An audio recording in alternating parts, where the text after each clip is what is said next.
Welcome to the award-winning Talking Shrimpers podcast. I'm your host, Sensei Phil, and with me is Charlie. Today we are joined by ladies team manager Nick Sheldrick, also our usual co-host Katie Burbridge, and we're also joined by our teammates Abbie, Dell, and hopefully Lauren Johnson will also be on.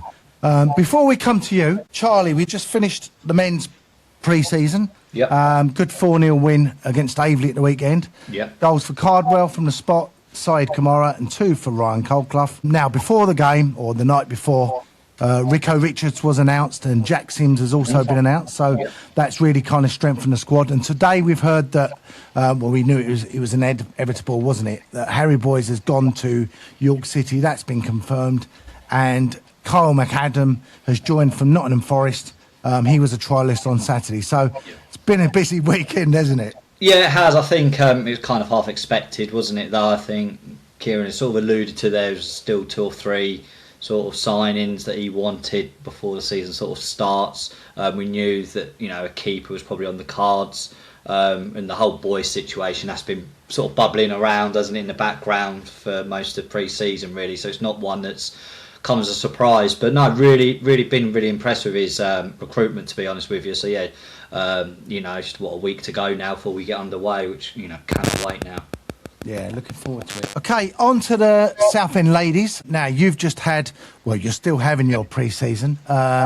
You've faced Barking, obviously a team in the league above, and I believe you played Pitsea Bowers yesterday. How did you get on? Like I said, obviously the Barking game wasn't too bad for us. Obviously a good test. Results, goals aside, to be fair, like I said, obviously I'm impressed with the squad overall. Same with yesterday as well, to be fair. Again, I am one of these managers that will say the same things probably most. It is literally just about minutes in the legs. And generally that is all it's about. Players and things, of course, that we've got in. And you've had, I assume you've had a few trialists in as well? Yes, we've had a few trialists in.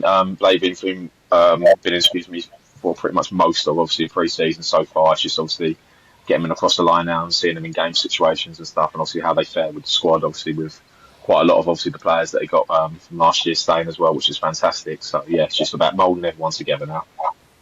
Well, skipper Lauren Johnson has just joined us as well, so welcome. We'll come to you shortly. Now, Nick, Katie tells us you're now having 2 to 3 training sessions a week. She did say, Charlie, didn't she? I really hope Nick makes us do loads of running, especially in this heat with weights. She was really keen on the running. Yeah, she was. I didn't say that. But yeah, that's right. Yeah, so obviously we've increased the contact time with everyone within the squad. So that's one thing. Even when I come on board last year, is obviously one thing we was looking to do. Just obviously again with making the club as professional as possible, and really trying to step up. It's good to have as much contact time as possible with everyone.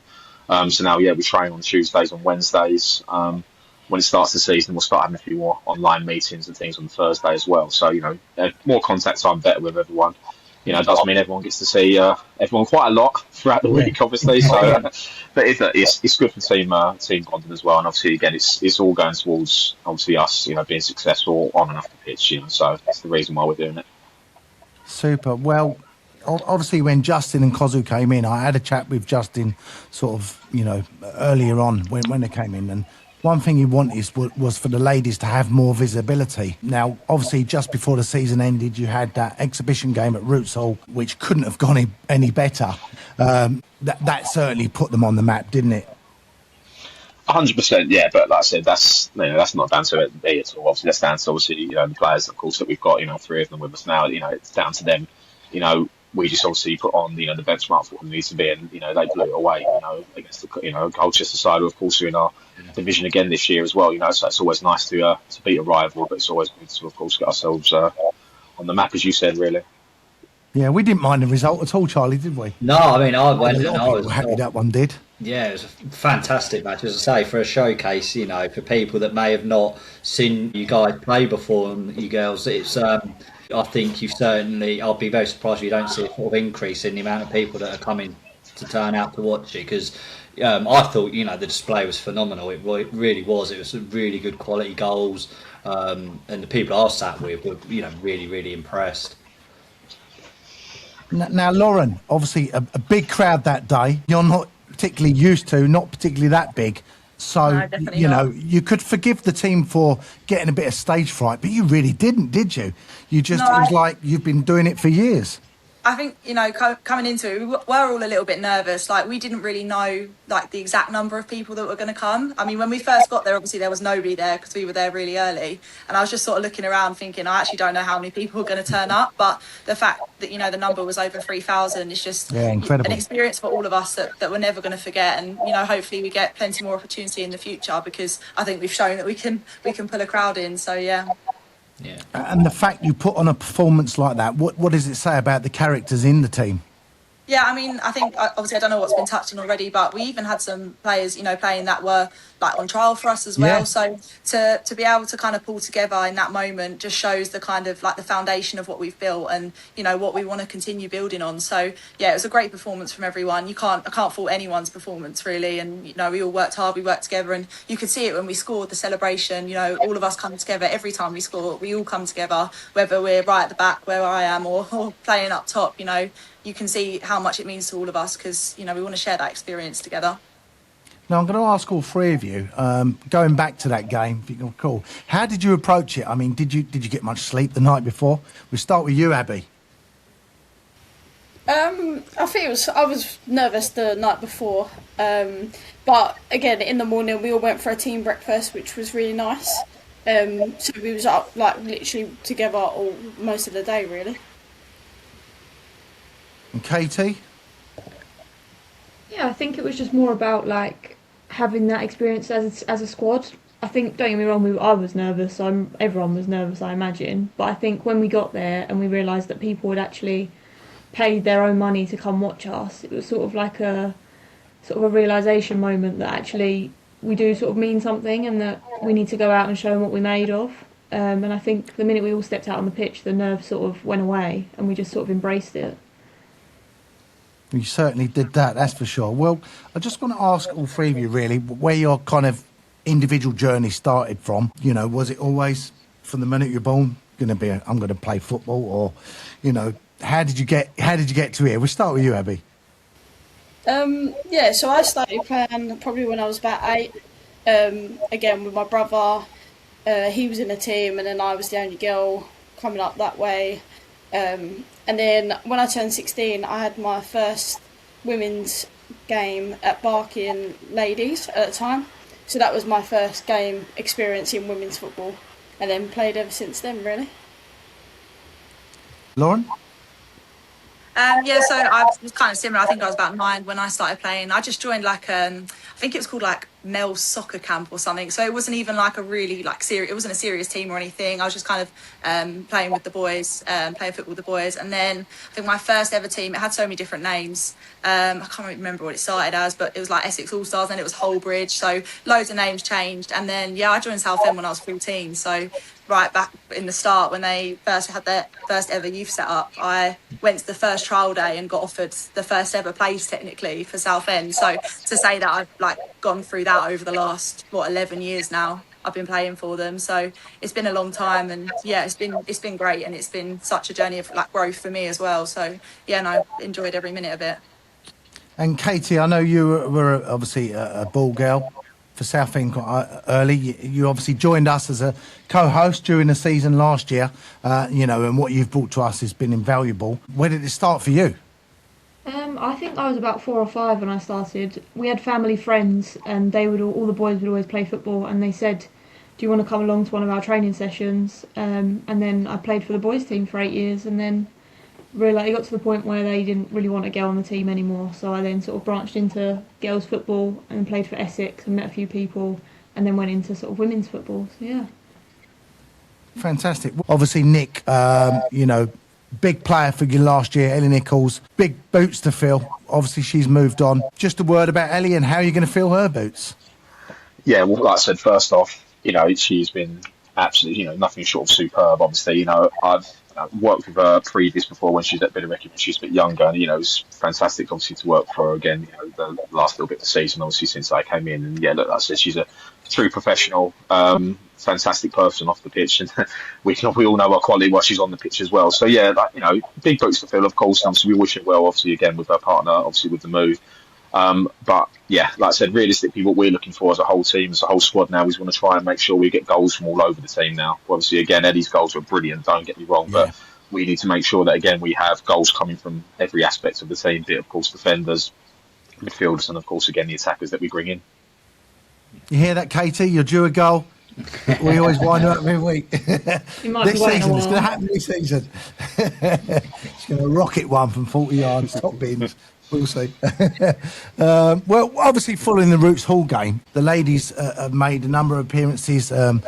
Meet the Blues Day, and Molly also was involved in the goalkeeper launch of the goalkeeper kits, which is, absolutely fantastic. Nick, how important is that they get involved in this kind of stuff?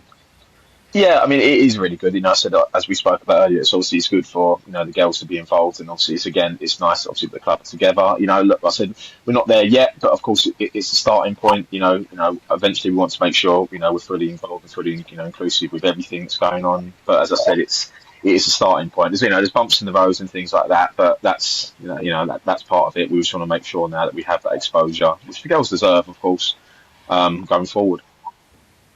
Yeah, absolutely fantastic. Well, Lauren, I met a young girl at the weekend at Aveley, a girl called Sienna.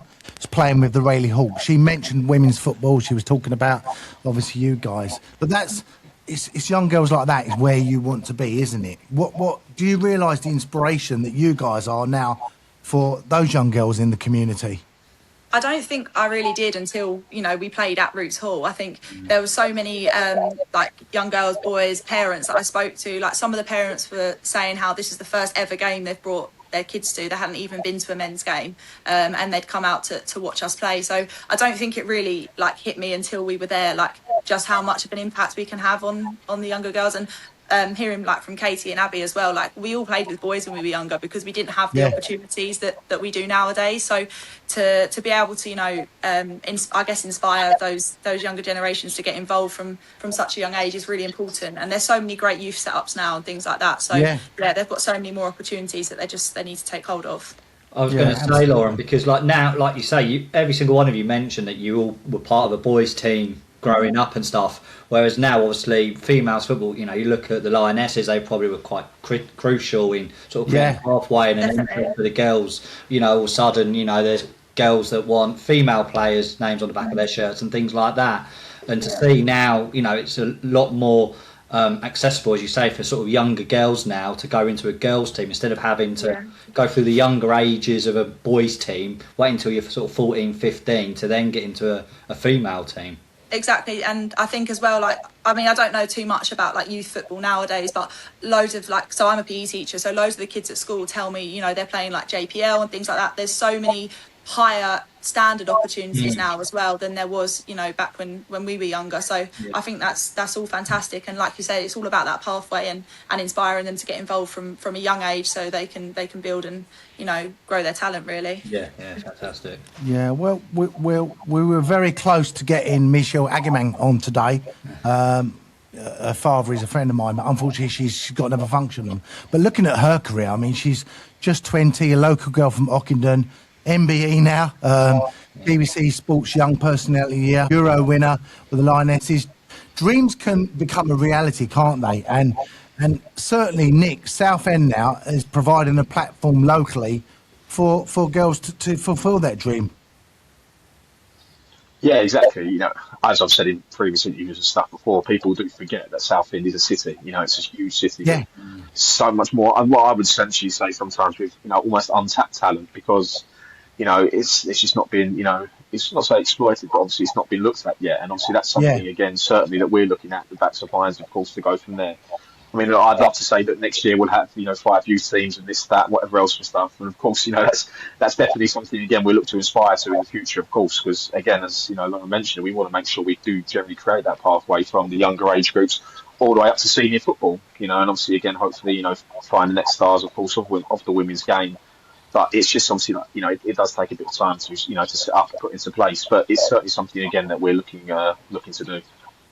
And certainly it's something, Cozza and Justin are ambitious with to, you've mentioned previously about, long-term going semi-professional. I believe that, the training ground, the plan is to have your own 3G pitch, which we're aiming for September next year, but obviously timelines are not always fixed 100%. But yeah, there's something really good to look forward to, isn't it? Yeah, massively. And that's one thing. Obviously, again, that it does inspire. Everyone inspires me. Keeps me motivated, and that's the same, of course, for the players. They want to be part of this club. They want to be part of the future. They want to be part of that upward trajectory that we're aiming for. Now, you're going to be wearing the new kits next season. Abbie, what do you think of them? What one's your favourite? They're both quite nice, actually. I think I'm more to the away kit at the moment. The blue's still rubbing off on me, but I prefer the away one. What about you, Lauren? Which one do you favour? I've only seen the home one. I haven't actually seen the away one, but we've obviously tried the home shirts on and stuff because we had all our media day and stuff. But yeah, navy's always a classic for me. So. Yeah, it is. Yeah. Well, one thing Justin and I chatted about when he came in, he said he wanted the ladies to be on par with the men in terms of investment, and that doesn't just mean financially; it means aligning, obviously, ladies to the club as well. And for years you were playing in a different kit, but now you're all going to be the same. Surely, Lauren, that must give you confidence, mustn't it?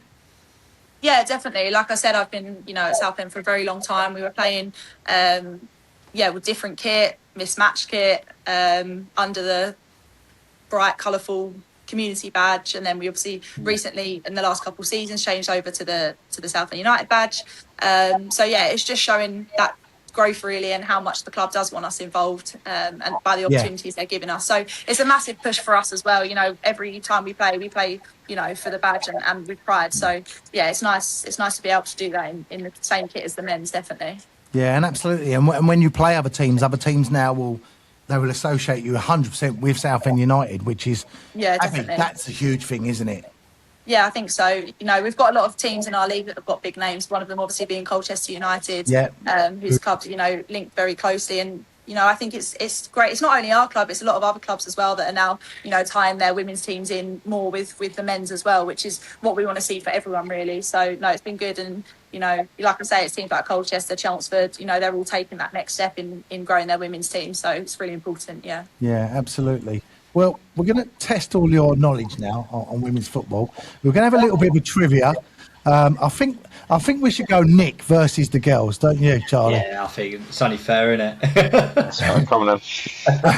Oh, he's confident. So Charlie, you can be the.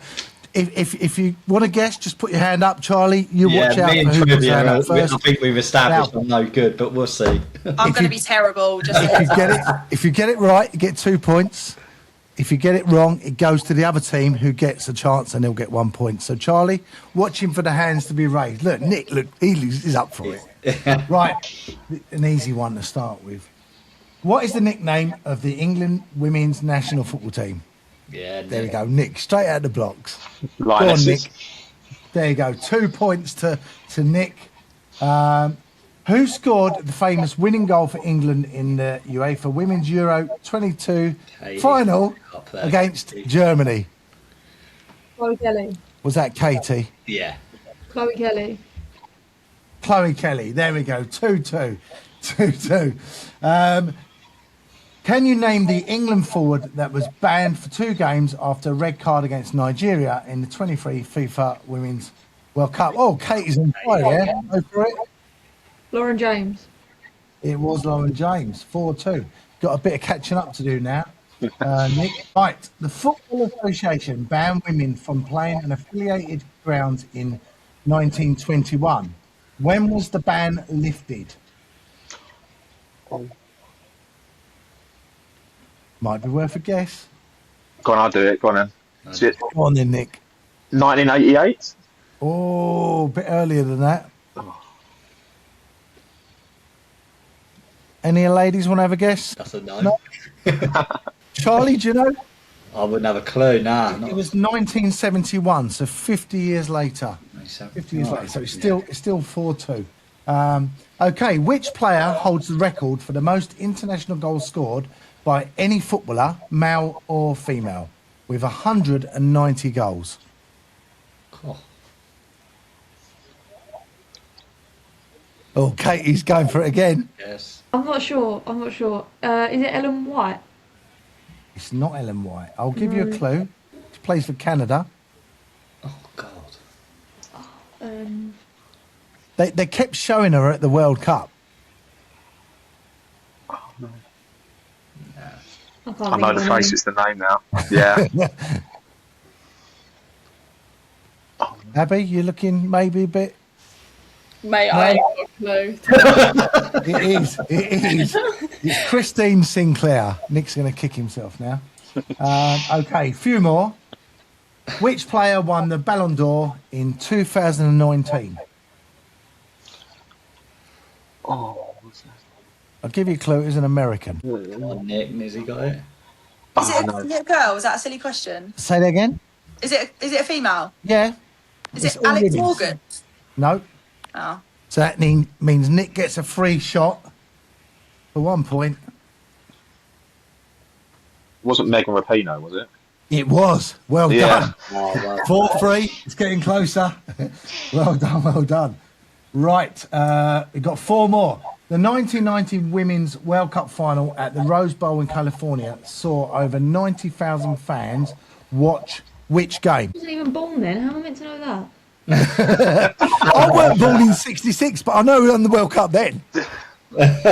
Poor argument, Katie.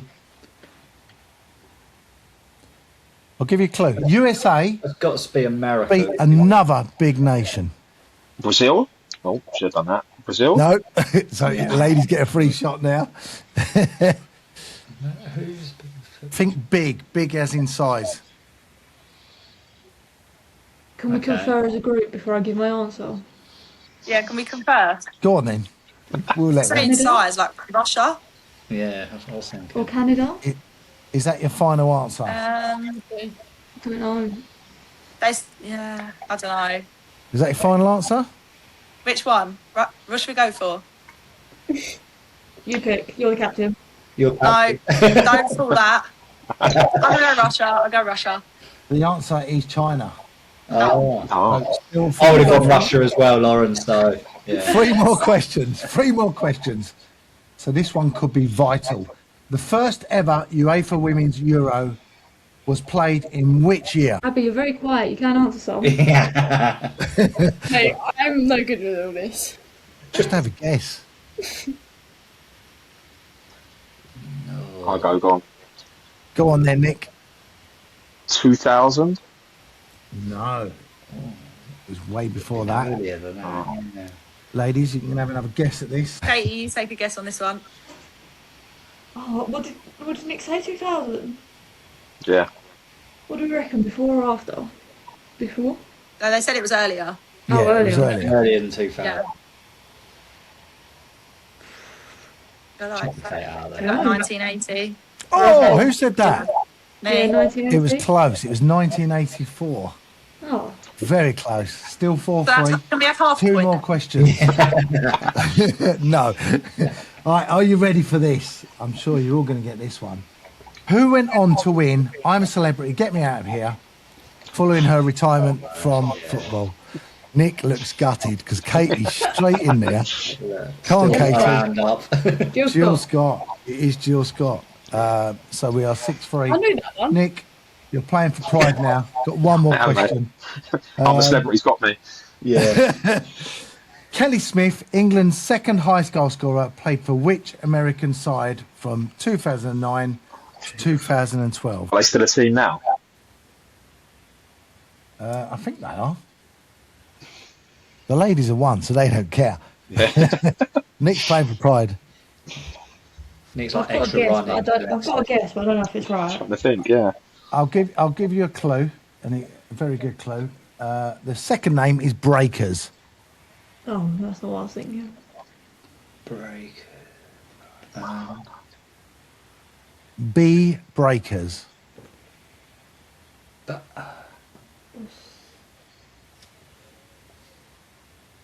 Boston?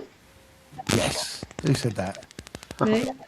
Kate, you're just showing off now. What was it? See, that's why she's a co-host. She knows all the answers. Wikipedia. Yeah, well done, ladies. Nick, you've got a bit more work to do, I'm afraid. I do, mate. Yeah. But Katie takes the prize there for the ladies. It was Well done. basically Katie versus Nick. We We didn't give her the answers, I promise you. Okay. So listen, to end with, let's just hear what your hopes are for the season. We'll start with you, Nick. I mean, look, we obviously want to make sure we try and push up towards the top end of the table. Of course, again, I'm not going to put shall we say, listen, we're finishing in this position, of course, but we want to be up there with the players that we brought in on board, the existing players, of course, that I've had from last time we're working on. That's where we want to be. We want to be up there, challenging, of course, for promotion. But it's down to the teams in our level and obviously how we perform. Yeah, absolutely. Yeah. Abbie, what about yourself? Pretty much the same. Just want to finish higher up the table, and obviously for me, it's get more goals this season, being a striker. But yeah, I think we will do well with the teams in our league, and yeah. And Lauren, you dreaming of lifting the trophy? I think it's good to say, like, obviously we'd love to win the league. It would be unbelievable, but we have to be realistic as well. We are still growing. We had a really turbulent season last season. We've got loads of new players in now, so I think a top 3 finish would be great, and maybe go a little bit further in the FA Cup this year as well, which we're in. So that would be nice. We'd love to bring home a bit of silverware, but yeah, it's all about, I think, gelling, bonding, and then about progress, isn't it? Yeah, as high up the table as we can this season. Yeah, absolutely. And Katie, I assume you're hoping for a goal. Well, I think you want me to have a goal more than anything. Pretty much what all the other guys have said. Like, I think if we can just play well, I think a few times last season we sort of couldn't get our head around the result because we hadn't played well. But I think the standard in training has improved so much, and I think if we can carry that over into game days, then we will rock up on a Sunday and teams will fear us. And I feel like we have lacked that in the past. So I think if we can just cohesively play well together and also make other teams think actually they are here for a reason, I think then that will be, in my eyes, a successful season. Yeah, absolutely. Well, Nick, you've still got 2 weeks till your season starts. What's the programme building up to that? Yes, obviously we've got Lots 2 more training running. sessions. Yeah, well, there's always running with me. Yeah, they're used to that, unfortunately. We've got 2 more pre-season games. We'll have one this Sunday and then one midweek game for the last week of the season, because obviously our season starts on the 16th. It's a home game as well, which is quite nice to start off the season as it always is. Always nice to start with a home game. We've still got lots of training, lots of work to do. But something as Katie's saying, the standard in training is just been superb recently. And obviously down to the leadership team, down to also the new players, and of course the existing players all gelling and coming together. It's not perfect, but that's what pre-season's for. So yeah, just stepping up in the next coming weeks now, getting ourselves ready for the 16th. Yeah, well, as I said, your first game 16th at home. You play Hertford, 2 p.m. kickoff at Garrans. It'd be great to get a really good crowd down there. So yeah, if you're listening, please get down to support the ladies, and hopefully we'll start with a good 3 points. Well, we'll be back next Monday for our first live pod of the season, for our season opener, Charlie. Looking forward to that. Yeah, can't wait now. As I say, this pre-season, I think everyone just gets to a point, don't they, where they just want the season to start now. And, we've got, it's a very new look team, isn't it? I think it's going to be very different to what last season was. And it's just exciting to see what the season brings now. I think, rightly so, there's a lot of optimism and, real emphasis on getting out this league. So, let's hope by the end of this season we've got plenty to cheer about. Yeah, absolutely. Well, we start against Altrincham. We don't get a lot of joy there, so hopefully we'll score a goal. We don't normally even get a goal there, do we? But listen, we'll be back next Monday. We'll also have Anne Morris with us from Match of the Dames. We'll hear what they're up to this season. Yeah, finally, thanks to Nick, Lauren, Abbie and Katie. Obviously, we'll see you next week, but thank you for all joining us. And good luck with your season. We'll definitely be following with interest and we'll come down as well. Thank you to our sponsors and to our listeners. And please don't forget to comment, like and subscribe. Up the Shrimpers.